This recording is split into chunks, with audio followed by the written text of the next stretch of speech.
अगर मैं आपसे एक थोड़ा असहज सवाल पूछूं, क्या आपको कभी अपने अच्छा होने पर हल्का सा गर्व महसूस हुआ है? जैसे मैं किसी का बुरा नहीं करता, मैं दूसरों जैसा नहीं हूं, कम से कम मैं गलत काम नहीं करता। और फिर कहीं ना कहीं मन के अंदर एक और आवाज़ आती है, मैं उनसे बेहतर हूं। रुकिए, यही वो मोमेंट है जहां से एक बहुत सटल खेल शुरू होता है। आप अच्छा बनना चाहते थे, लेकिन अनजाने में आपने खुद को किसी से कंपेयर कर लिया, और कंपैरिजन के साथ ही एक और चीज क्वाइटली एंटर करती है, ईगो।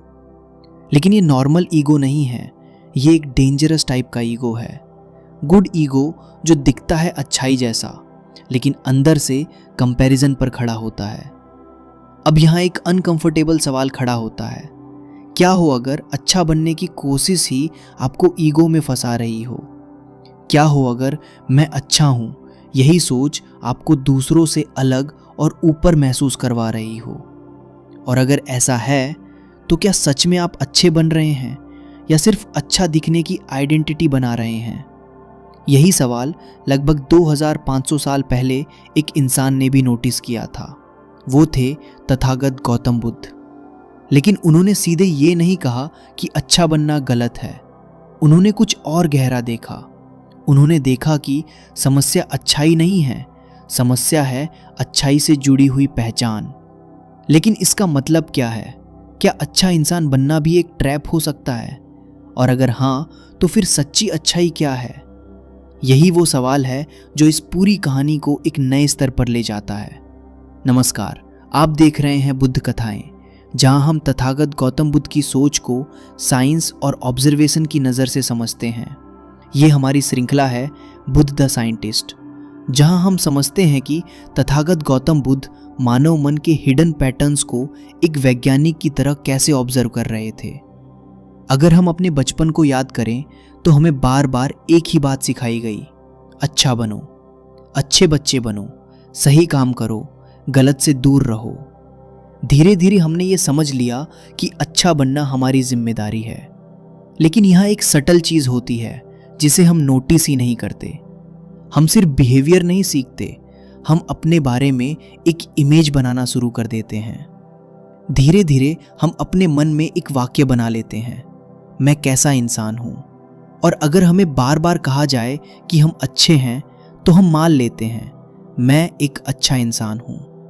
अब ये सिर्फ एक थॉट नहीं रहता, ये हमारी आइडेंटिटी बन जाती है।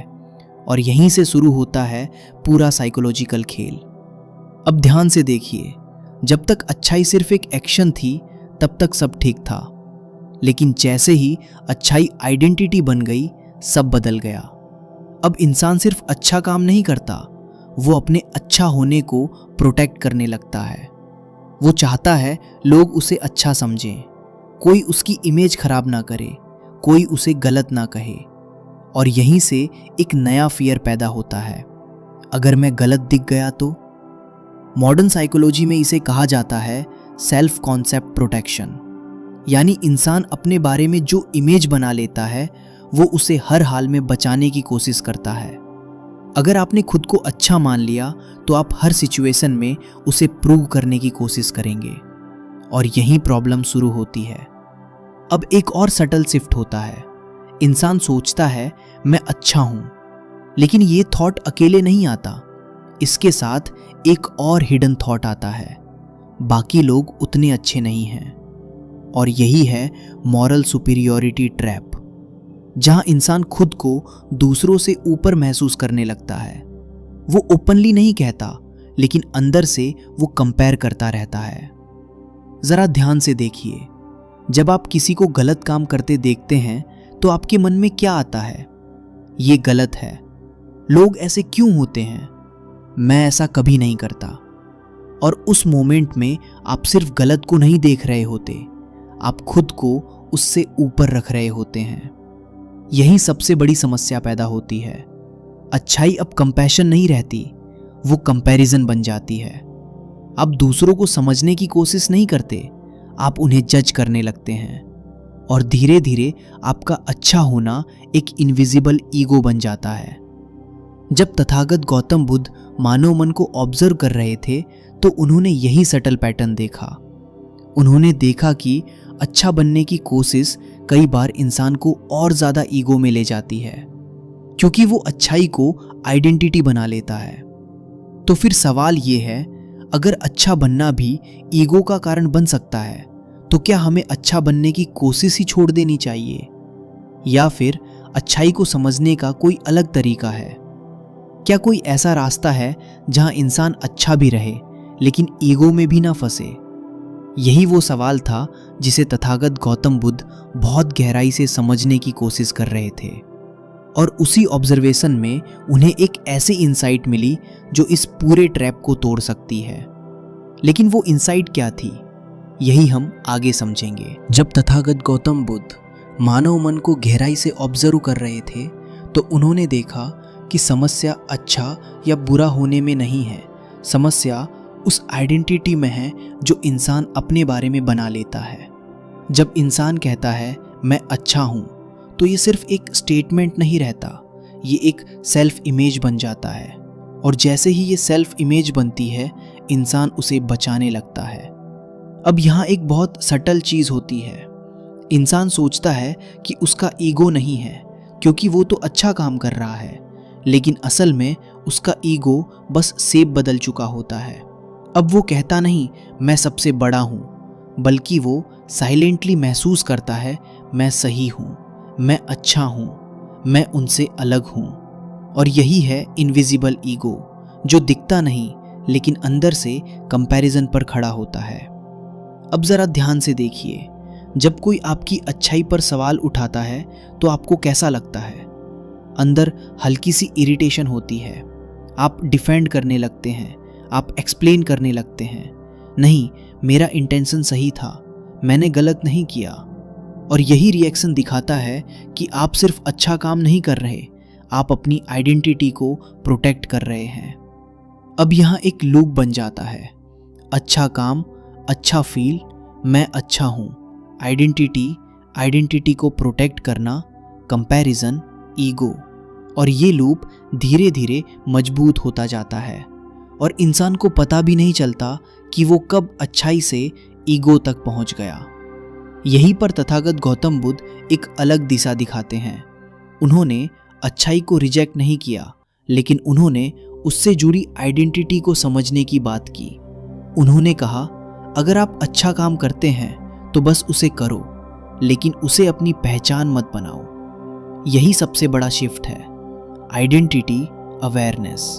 जब इंसान अच्छा तो वो एक इमेज बनाता है, लेकिन जब इंसान अपने एक्शंस को ऑब्जर्व करता है तो वो इमेज नहीं बनाता, वो सिर्फ देखता है अभी मैं क्या कर रहा हूँ, ये एक्शन कहाँ से आ रहा है, क्या इसमें कंपैरिजन है। और यही ऑब्जर्वेशन ईगो को धीरे धीरे कमज़ोर कर देता है। आज मॉडर्न साइकोलॉजी भी इसी बात की ओर इशारा करती है। जब इंसान अपने बिहेवियर को आइडेंटिटी से जोड़ता है तो वो रिजिड हो जाता है, लेकिन जब इंसान अवेयरनेस के साथ अपने एक्शंस को देखता है तो वो फ्लेक्सिबल बनता है, और फ्लेक्सिबिलिटी ही रियल ग्रोथ लाती है। अब यहाँ एक बहुत इंपॉर्टेंट फ़र्क समझिए, ईगो बेस्ड अच्छाई कंपैरिजन, रियल अच्छाई कंपैशन। जब आप ईगो से अच्छे होते हैं तो आप दूसरों को जज करते हैं, लेकिन जब आप अवेयरनेस से अच्छे होते हैं तो आप दूसरों को समझते हैं, क्योंकि उस समय आप खुद को ऊपर नहीं रख रहे होते, आप बस देख रहे होते हैं। तो क्या अच्छा बनना गलत है? नहीं, लेकिन अच्छा बनने की कोशिश में ईगो पैदा हो जाए तो वो सटल ट्रैप बन जाता है।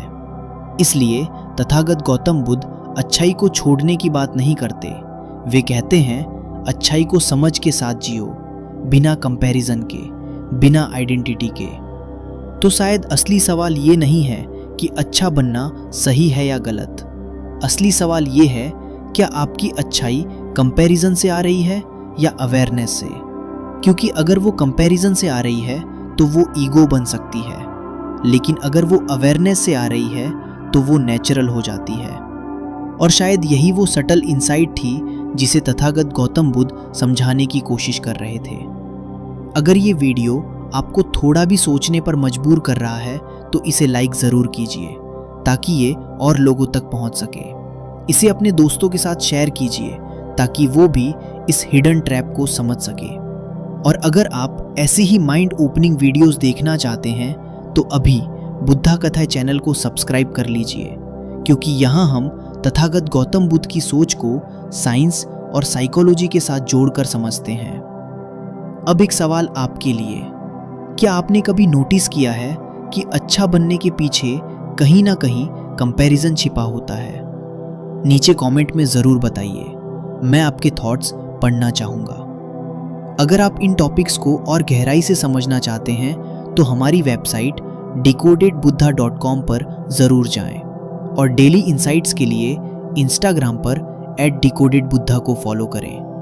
हम जल्द मिलेंगे एक और नई इन्वेस्टिगेशन के साथ, जहां हम समझेंगे मन के एक और हिडन पैटर्न को।